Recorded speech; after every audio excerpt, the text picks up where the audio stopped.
Alrighty guys, welcome to your ninth Ruby tutorial, and in this tutorial I want to talk a little bit more about objects. I know you guys are getting sick of me talking about objects, but I want to mention something that is kind of different than other programming languages. In Ruby, almost everything is an object.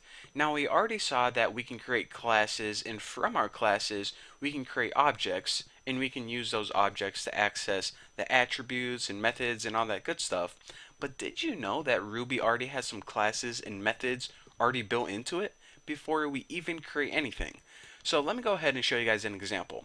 Go ahead and type in the math problem like 12 plus 56. Hit enter, it gives us the answer 68. Okay, our computer is not broken. Now, what you're seeing is two numbers being added together. Okay, simple enough.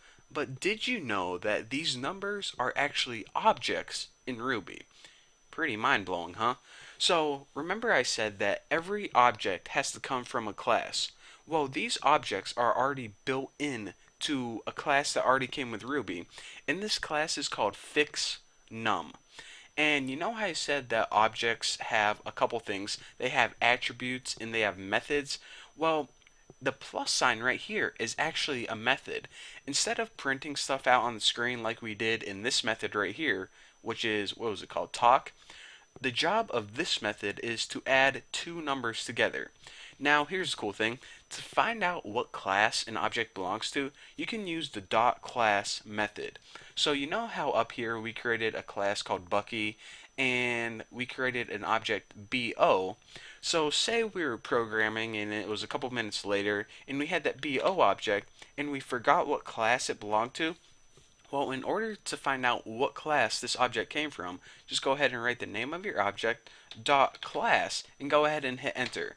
And it says Bucky. It's pretty much saying, okay, the class that BO belongs to is the class Bucky. So now we can go ahead and use this technique to figure out what class the numbers came from.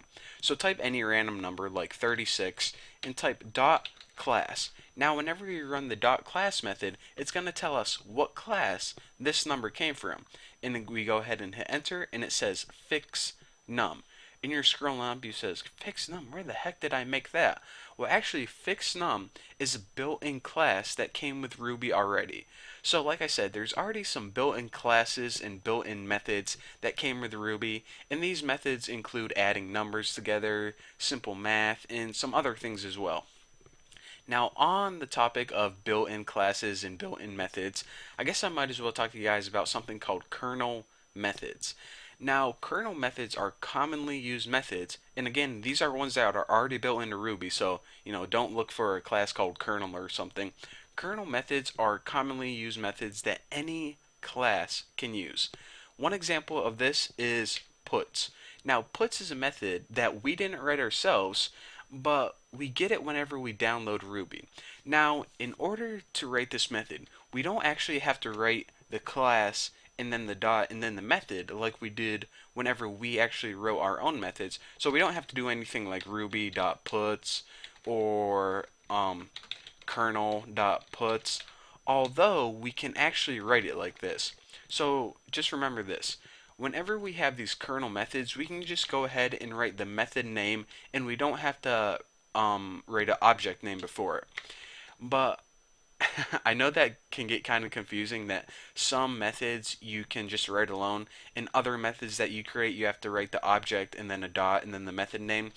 But even though that's confusing, I want to mention this before I let you guys go in this tutorial. With kernel methods, you can just go ahead and write something like the name of the method, which is puts, and some other information like I am text on the screen, and it runs it. Or you can actually write kernel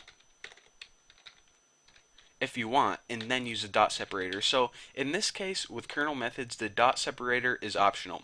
So kernel puts, you can also have something like this is also optional, but unnecessary. And I think I spelled that wrong. Yep, I did. So again, with kernel methods, basically they're methods that are already built in and any class can use them. Now with kernel methods, you can just use the method name like puts, like that, or you can use the full kernel.puts. So I know that can get kind of confusing, but I just want to mention that because if I just skip over it, then a bunch of people are gonna, send me hate mail and yell at me. So anyways, thank you guys for watching. Hopefully you understand the fact that pretty much everything in Ruby is an object, even numbers, and you also understand something called kernel methods, which are basically built-in methods that we can use, and you can use the optional kernel if you want to, but it's really unnecessary. So anyways, thank you guys for watching. Don't forget to subscribe, and I'll see you guys in the next video.